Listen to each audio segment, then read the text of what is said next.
Liara never imagined she would marry a human. In her home city on the planet Cathara Prime, humans were known as traders, travelers, and sometimes troublemakers. They were quick to laugh, quick to argue, and quicker still to act without asking permission. Her people, the Cathari, were slower in all things. They valued patience, order, and calm. That was why Elias Ward surprised her. She met him 3 years ago at the diplomatic spaceport of Aurora's Edge, a colony where many species lived together. He was not loud like other humans. He did not brag about his travels or boast about his strength. Instead, he asked her about her work, listened to her answers, and spoke as if every word mattered. Liara had been a junior diplomat then. She had. Little time for romance, but somehow Elias found small ways to stay in her life. He brought her rare flowers from human worlds. He repaired her broken translator without charging her anything. When she fell ill from a food reaction, he stayed outside the medical bay until she was well. In time, she began to see something in his quiet ways, something steady, something safe. They married under the twin moons of Aurora's Edge in a small ceremony attended by friends from many worlds. Elias chose a modest home on the edge of the settlement, far from the busy spaceport. There, life was simple. Every morning, Elias woke before her. He would prepare breakfast, sometimes human bread with sweet fruit, sometimes Cathari crystal leaf, tea with warm roots. He tended a small garden behind their home, growing herbs from both their worlds. He worked as a cargo pilot for short-haul deliveries, flying his aging freighter between nearby colonies. Liara thought she understood him completely. He was a man who wanted nothing more than a peaceful life. She liked that. Her work with the diplomatic council was tiring. She spent her days helping settle trade disputes between alien merchants, or calming angry captains whose ships had been delayed. It was good to come home to Elias, who asked no questions she did not want to answer, and who listened to her stories without judgment. To Liara, he seemed ordinary in the best way. One evening, after a long council meeting, Liara returned home to find Elias in the garden. The sun of Aurora's Edge was low, painting the sky gold and violet. He was kneeling in the soil, hands dirty, carefully setting a row of small green plants. "What are these?" she asked. "Mint," he said, smiling. "Grows fast. Good for tea. Humans and Cathari both like it." She laughed softly. "Always thinking about both worlds, aren't you?" Elias shrugged. "It's nice when different things grow together." They ate dinner on the porch that night, listening to the distant hum of spaceport traffic. Liara thought about how different her life was now compared to the busy city on Cathara Prime. She no longer heard the endless sound of crystal bells marking time. She no longer lived under the watch of her family's long traditions. Here, she was free. She had chosen a man who valued peace over power, or so she believed. The first sign that her life was not as simple as she thought came on a cool autumn morning. Elias had left early for a delivery run to a nearby station. Liara was preparing to leave for the council chamber when the air outside shimmered with faint distortion. She paused. It was not the usual heat ripple. The air twisted in strange patterns, like light bending through water. A second later, she felt a low vibration in her bones. Then the lights inside the house flickered and went out. She stepped to the doorway, scanning the street. Neighbors were looking up, pointing to the sky. Above the hills, a faint dark shape hung far beyond the atmosphere, too far for details, but large enough to block part of the early morning light. Her comm bracelet beeped with an emergency signal. The colony's automated voice spoke calmly. "Power. Disruption in sectors 3 through 9. All citizens remain indoors. Await further instructions." Liara's heart beat faster. In 3 years on Aurora's Edge, she had never heard that warning. The colony was far from major trade wars and pirate routes. Nothing dangerous ever happened here. She reached for her comm to call Elias, but before she could, another alert flashed. Diplomatic envoy missing. Last contact at Grid Delta 6. Investigation in progress. Liara froze. She knew that envoy. She had been scheduled to meet them later today for negotiations. She turned the comm over in her hands. Should she go to the council? Should she stay? Home? A soft chime came from the back door. It slid open and Elias stepped inside. He was still wearing his pilot's jacket, but his cargo bag was missing. His eyes scanned the room quickly, not with the relaxed gaze of her husband returning from work, but with sharp precision, as if checking for threats. "Pack a bag," he said quietly. Liara blinked. "What?" "Only what you can carry," he added, already moving toward the bedroom. "What's going on?" "Did you see the—" "I'll explain later," Elias said, "but we need to leave before sundown." She stood in the doorway, feeling the air around him. He was calm, but not in the way she knew. This was not her peaceful husband tending his mint plants. This was a man with purpose, with urgency. She followed him into the bedroom. He was pulling small metal cases from under the bed, cases she had never seen before. Each one had strange locks and markings in human military script. "Elias, what is this?" He looked at her for a moment. For the first time, she saw a shadow of something behind his gentle smile. "It's something I hoped I'd never need again," he said, "but it looks like the galaxy didn't give me that choice." That night, Liara lay awake, listening to the faint hum of distant ships. Somewhere out there, a dark shape hung in the sky, and her husband, her simple, ordinary husband, was packing for a journey he would not explain, and for the first time she wondered who Elias Ward truly was. By the next morning, the strange, dark shape in the sky had not moved. It was still far away, just a shadow above the planet, but the air around Aurora's edge felt different. Streets that were normally filled with merchants and travelers were half empty. Shops were closed, patrol drones floated in quiet patterns over the rooftops. Liara had not slept much. Elias had gone in and out of the house through the night, bringing small containers from the garden shed, checking the sky with a small hand device, and making short, hushed calls on a comm that didn't look like his usual one. He had not explained much, only that they needed to be ready to leave at short notice. She kept asking the same question. "Elias, what's happening?"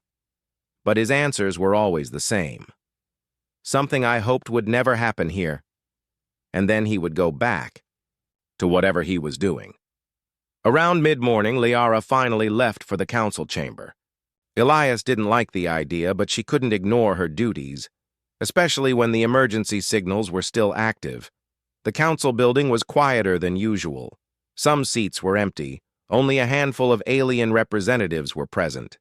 The colony governor, a tall insectoid being named Prefect Jalros, stood at the center table, speaking in a low, tense voice. "Communications with the diplomatic envoy are still down," Jalros said. "Last recorded position was near Grid Delta 6. Patrol ships were sent to investigate. None have returned." Liara's chest tightened. That envoy had been carrying important trade agreements between three worlds. Without them, tensions could rise quickly. Another council member, a reptilian trader, hissed sharply. "And what of the object above us? You cannot pretend it is harmless." Jalros hesitated. "It is not a natural body. Our scans confirm it. Is a vessel of significant size. We have sent a request for identification. No response has been given." The room fell silent. Liara knew what that meant. Whoever was up there did not want to talk. By the time she left the council building, the streets felt even more tense. Rumors were spreading. Some said it was a pirate carrier. Others whispered it was a Vrith Dominion warship. The Dominion was known for its advanced technology and its willingness to seize worlds without warning. Liara quickened her pace toward home. She wanted to see Elias, wanted to ask again if he knew more than he was saying. When she reached their house, She found him in the living room, kneeling on the floor with a half-open bag. Inside were compact rations, sealed water capsules, and a small folding toolkit. His jacket was laid out beside him, with extra power cells lined neatly in. A row. "You're preparing for something," she said, stepping inside. "Yes." He didn't look up. "What?" "Tell me." Elias zipped the bag shut. "The Dominion doesn't take hostages. They take control. If that ship is theirs, they'll target leadership first. You're part of the council, Liara. That makes you a target." Her pulse quickened. "You think they'll attack the colony?" "I think they already have." Before she could ask what he meant, a sudden rumble shook the house. It wasn't an earthquake. It was the deep, echoing vibration of something huge. Breaking through the atmosphere, Liara ran to the window. Far above the hills, 3 dark shapes were descending, leaving trails of fire as they cut through the clouds. Ships. Not colony ships, not traders. These were sharp, angular, built for speed and destruction. She turned to Elias, but he was already moving. He tossed the packed bag toward her and grabbed another from beside the couch. "We need to go. Now." "What about the council?" "The prefect." "They've already been marked," Elias said quickly. "The Dominion will cut off communication and isolate command. They'll take over before anyone can react." "How do you know this?" she asked, almost breathless.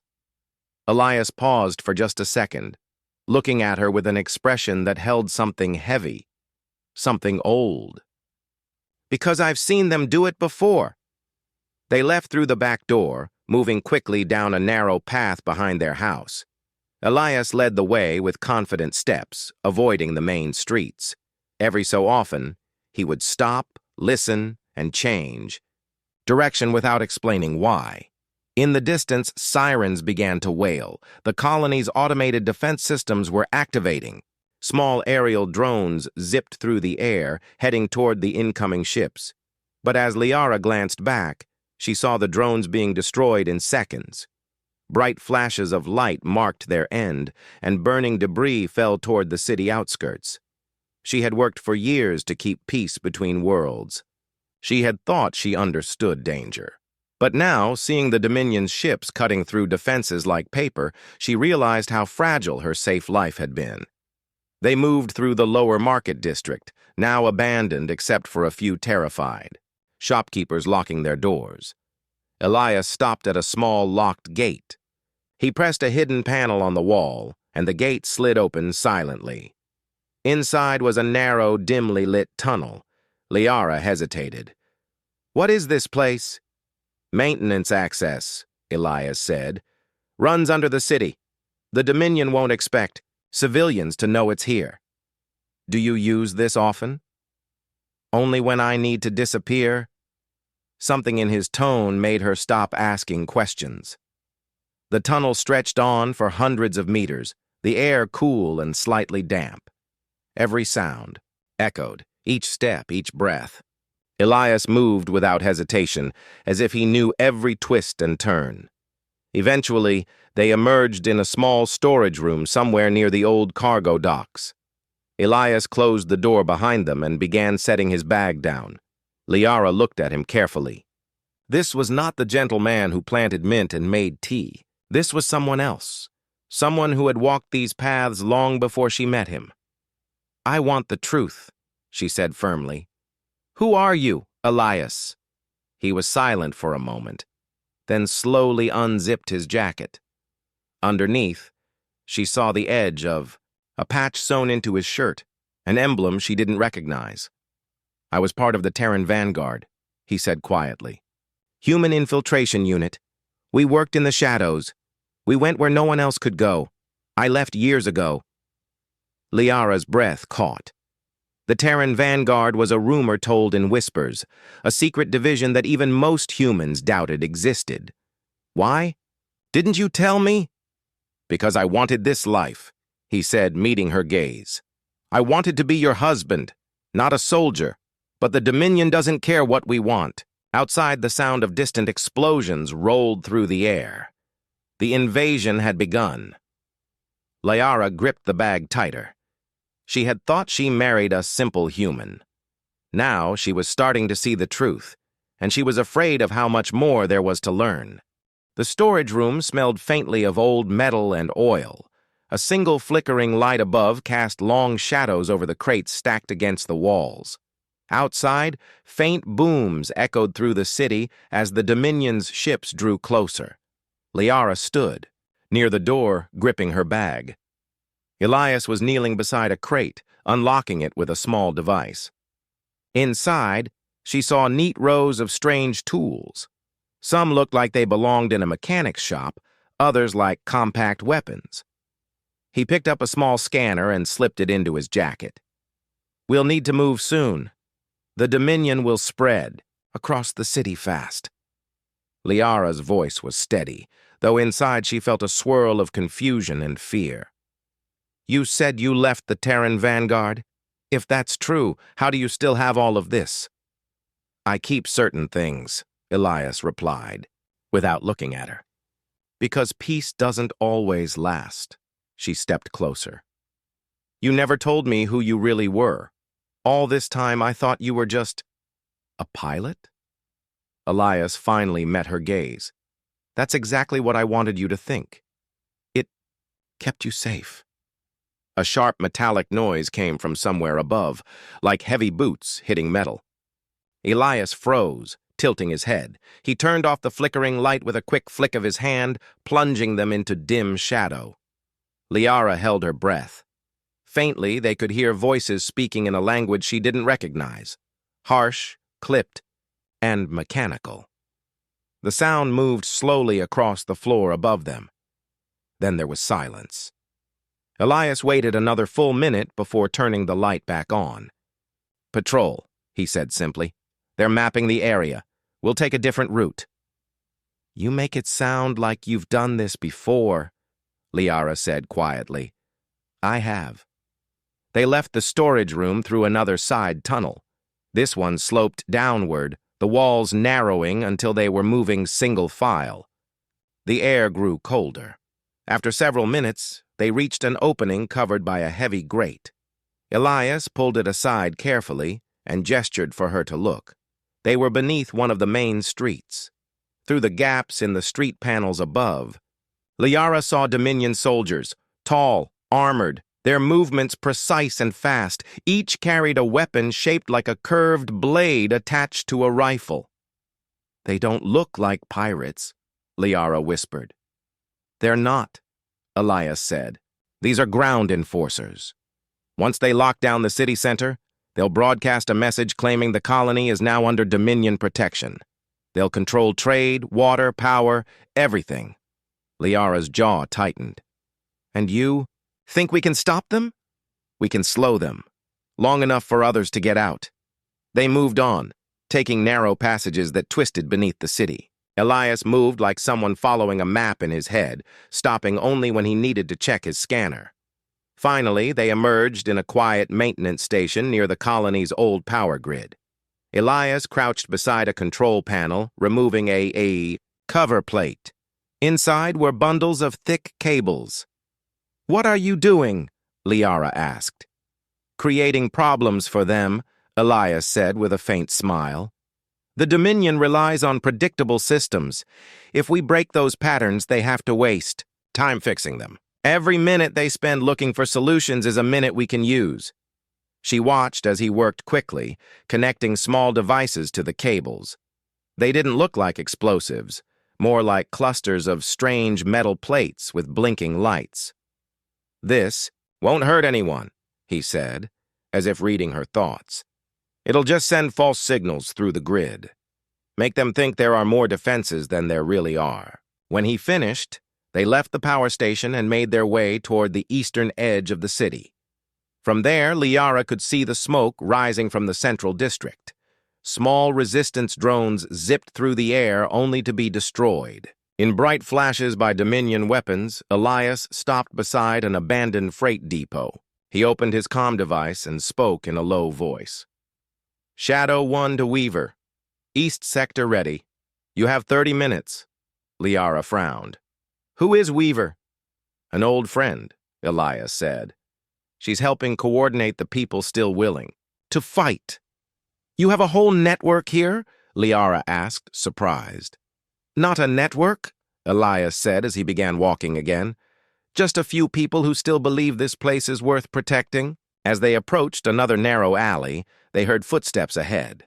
Elias raised a hand for Liara to stop. 2 Dominion soldiers turned the corner, scanning the area with glowing visors. Without hesitation, Elias pulled a small sphere from his pocket and tossed it lightly down the alley. It rolled to the soldiers' feet and emitted a sudden burst of bright, crackling light.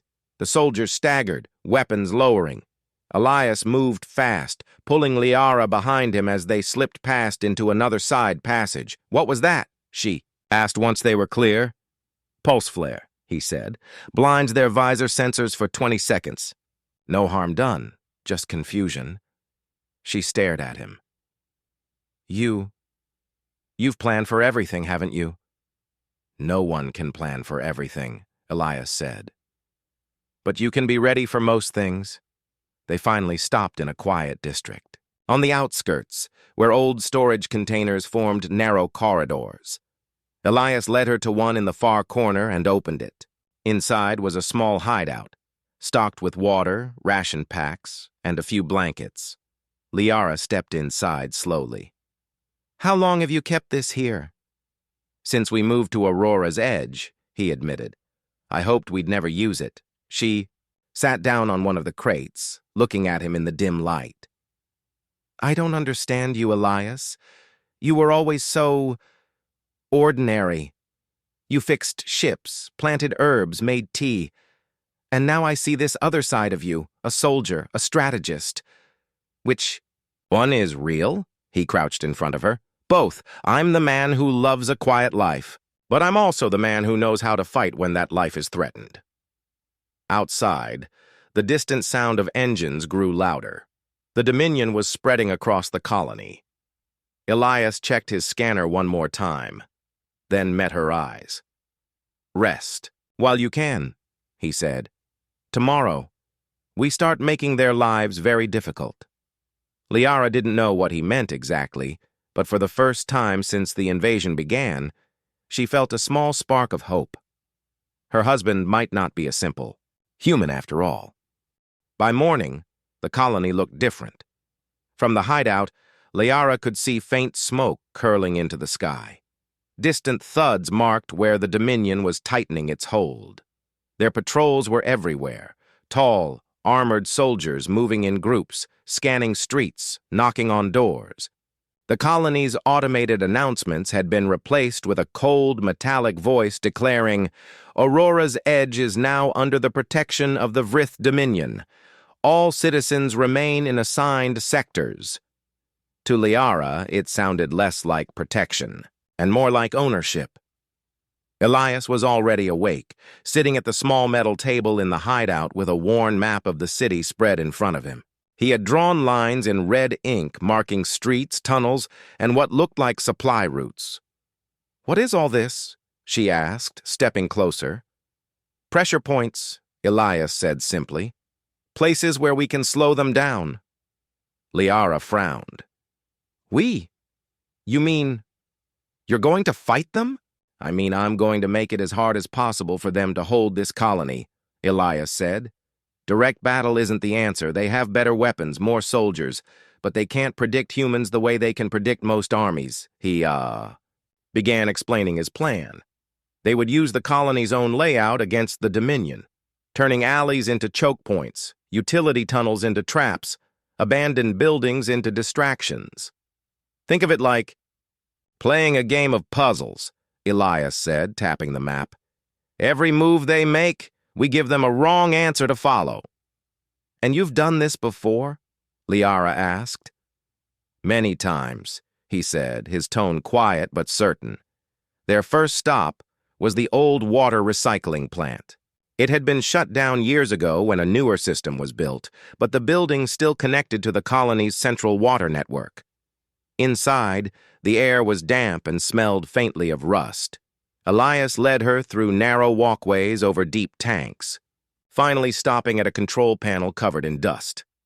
"This is perfect," he said. "If I reroute the flow here, I can send false readings to their sensors. Make them think there's a water shortage in another sector. They'll send teams to investigate, pulling them away from the main supply lines." Liara helped him clear debris while he worked.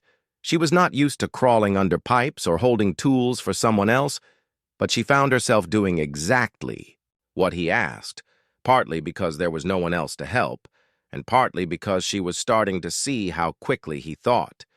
It took less than an hour before the panel hummed softly. Elias gave a satisfied nod. That'll get their attention. Their next target was the old transit hub at the edge of the market district. The Dominion had already parked one of their supply skiffs nearby, guarded by 3 soldiers. 3. "Against us?" Liara whispered. "Not against us," Elias said. "Against their own mistakes." He slipped into a side alley and began pulling items from his bag, a thin wire, a small sphere no bigger than a fruit, and something that looked like a spray can. "What is that?" she asked. "Noise," Elias said with a faint smile.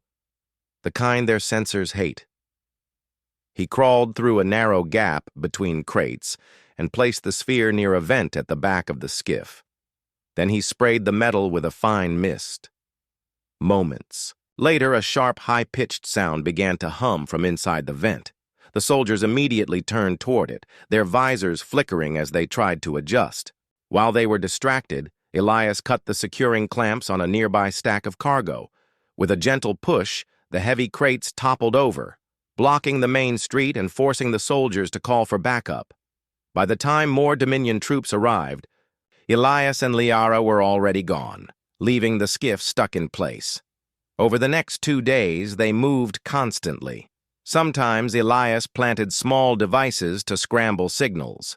Other times, he sabotaged power junctions or set up false distress beacons to lure patrols away from key areas. Liara noticed something strange. He never destroyed anything essential for civilians, never harmed anyone unnecessarily.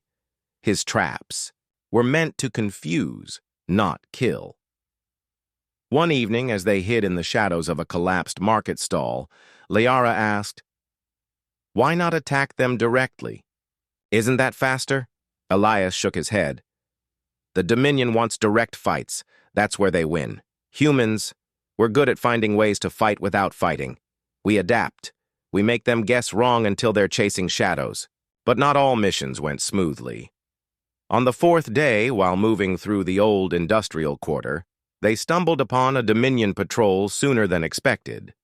4 soldiers turned the corner just as Liara was crossing an open section of the street. "Go!" Elias barked, shoving her toward a side door. They ran into an abandoned warehouse, the heavy metal door slamming shut behind them. The sound of armored footsteps followed immediately. Elias scanned the room quickly. "Up," he said, pointing to a ladder leading to a catwalk above. They climbed just as the soldiers entered, weapons raised. From above, Elias pulled a small device from his jacket and tossed it to the ground. It exploded in a puff of thick smoke filling the room. Through the haze, Liara could barely see him move, fast, precise, almost silent. He dropped from the catwalk, landed behind one soldier, and yanked the weapon free before shoving the soldier aside. Another turned toward him, but Elias had already rolled away, disappearing into the smoke. By the time the haze cleared, 2 of the soldiers were down, unharmed but disarmed, and the others were retreating, calling for backup. Elias climbed back to the catwalk and held out his hand to her. "Let's move before more come." That night, they returned to the hideout. Liara sat on one of the crates, still catching her breath. "You're different when you fight," she said quietly. Elias looked at her for a long moment before answering. "I'm different when I have to protect what matters." She didn't reply. But in her mind, she kept replaying the way he had moved in the smoke. Calm, efficient, never losing control. This was not just a man with a past. This was a man who had learned how to turn every situation to his advantage, and for the first time, Liara began to believe he might actually have a chance against the Dominion. For days, Elias's traps had slowed the Dominion's advance. Patrols were confused, supply routes were delayed, and communication between their units kept breaking down. But it wasn't enough. From the roof of an old communications tower, Elias and Liara could see the source of the Dominion's control, a massive black ship hovering above the city. Its shadow covered whole districts. "That's their flagship," Elias said quietly. "It's carrying a planetary suppression cannon. Once it's active, they won't need patrols. They'll control the whole colony from orbit." Liara stared at the ship. Its sides were smooth and dark, except for a faint red glow near its center. "And you think you can stop it?" Elias didn't answer right away. He kept studying the ship, his eyes calculating. Finally, he said, "Yes, but I'll have to go up there." The plan was dangerous.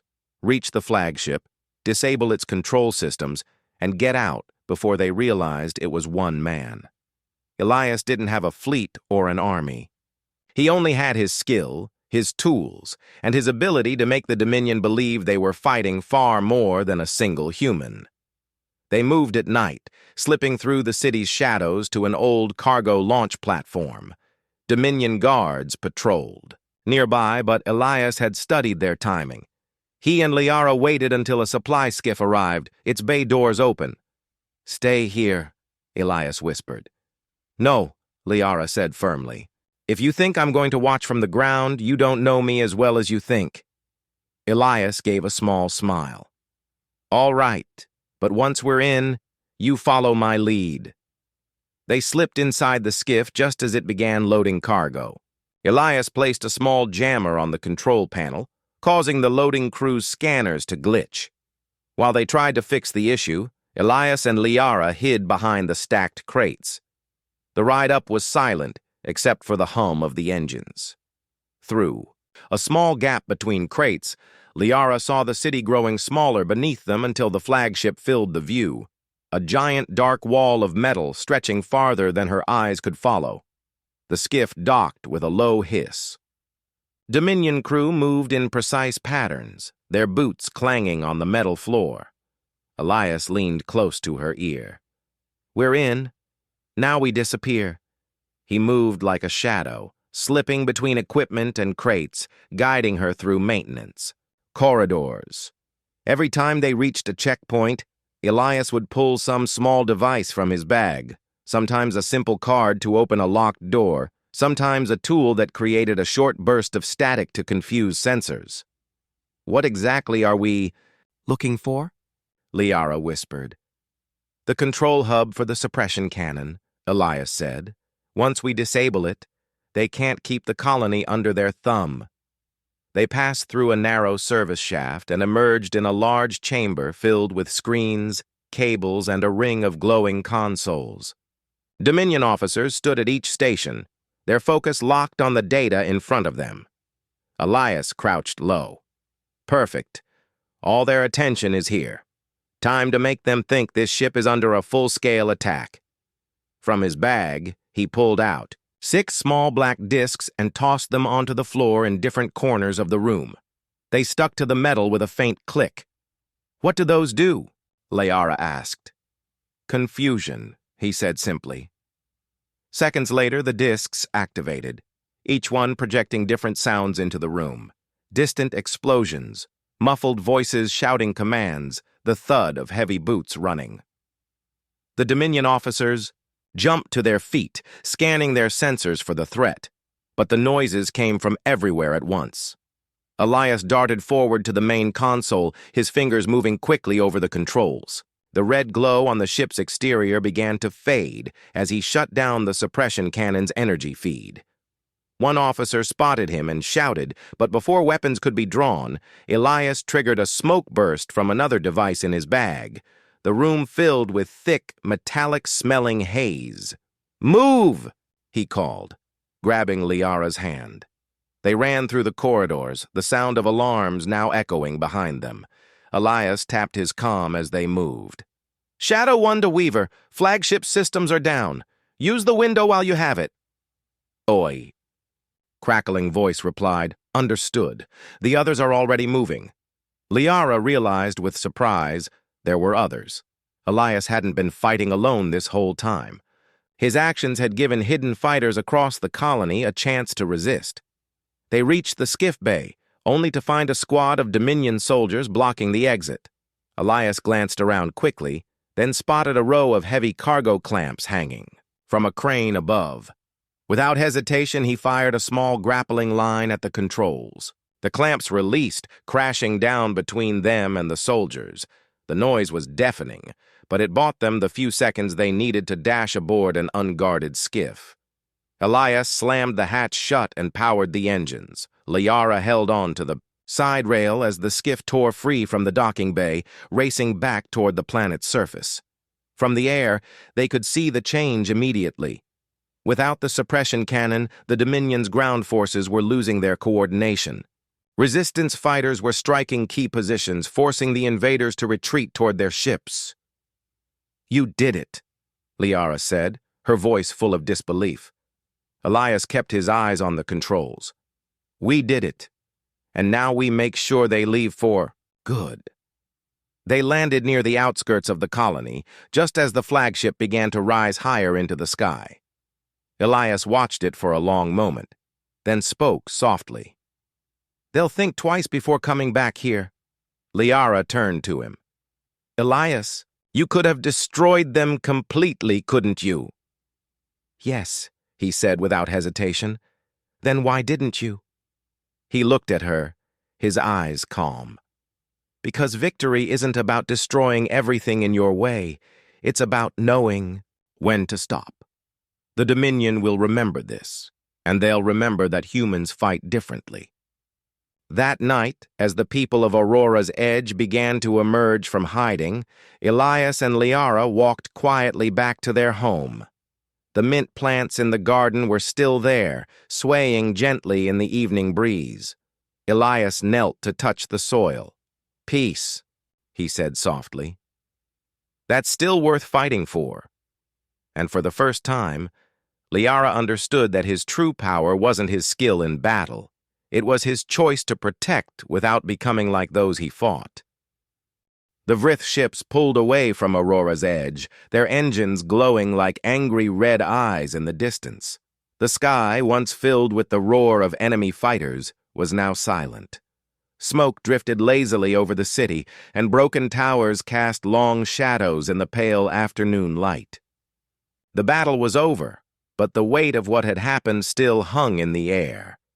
Elias Ward stood quietly on a balcony overlooking the city.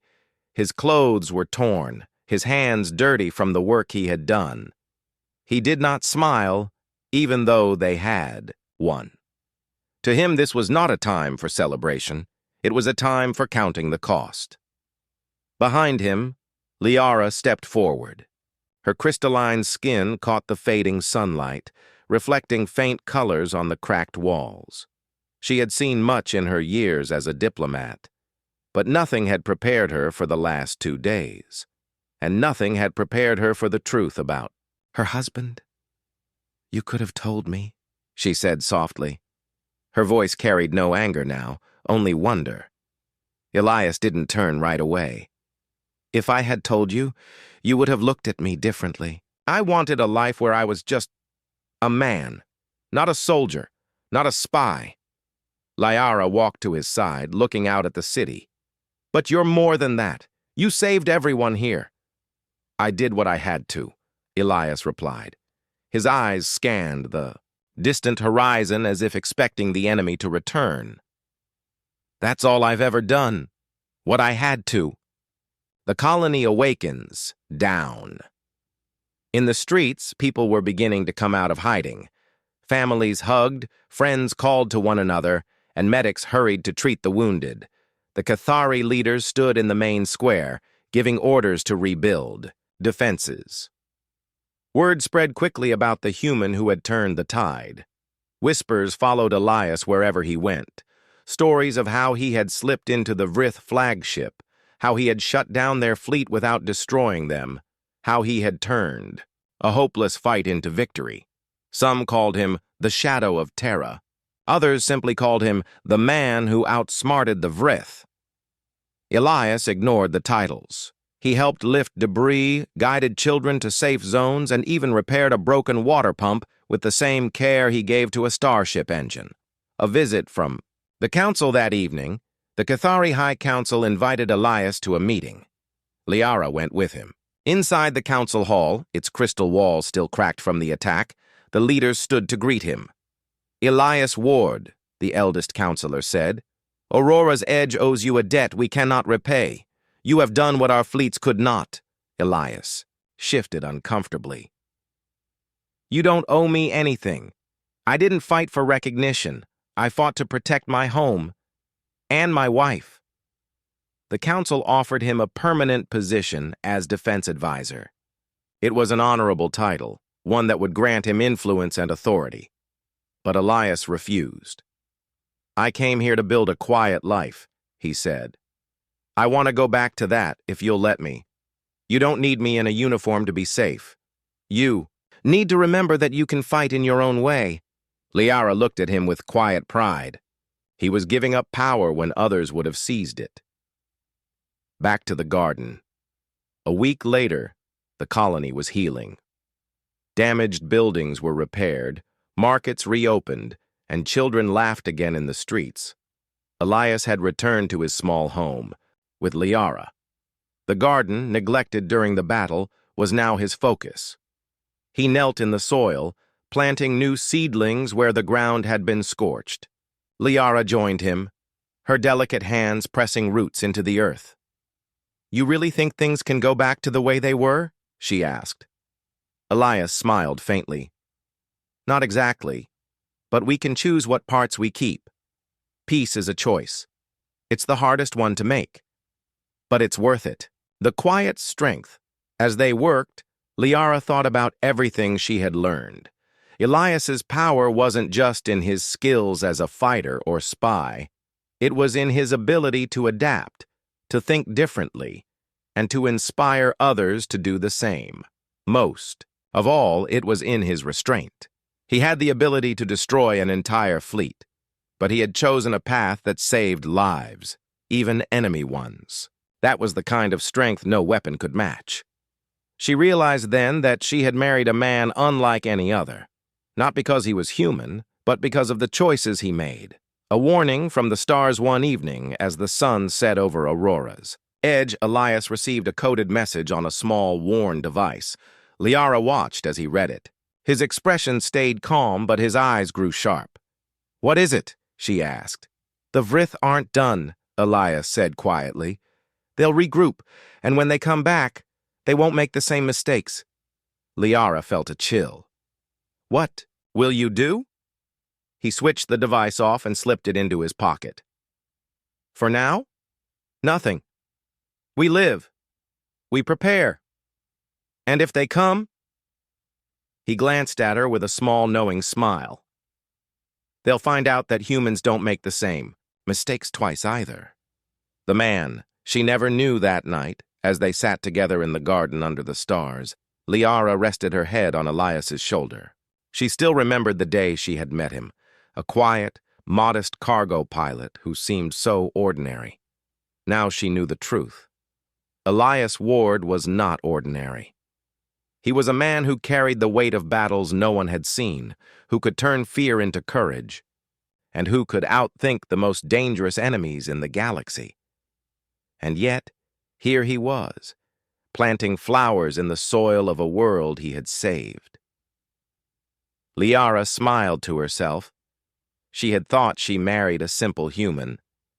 Now she knew she had married something far more rare, someone who had the power to change the galaxy, but the heart to choose a small, quiet life instead. The stars above shone brightly, and somewhere out there, dangers were gathering again. But for now, Aurora's Edge was safe, and as long as Elias Ward was there, Liara believed it always would be.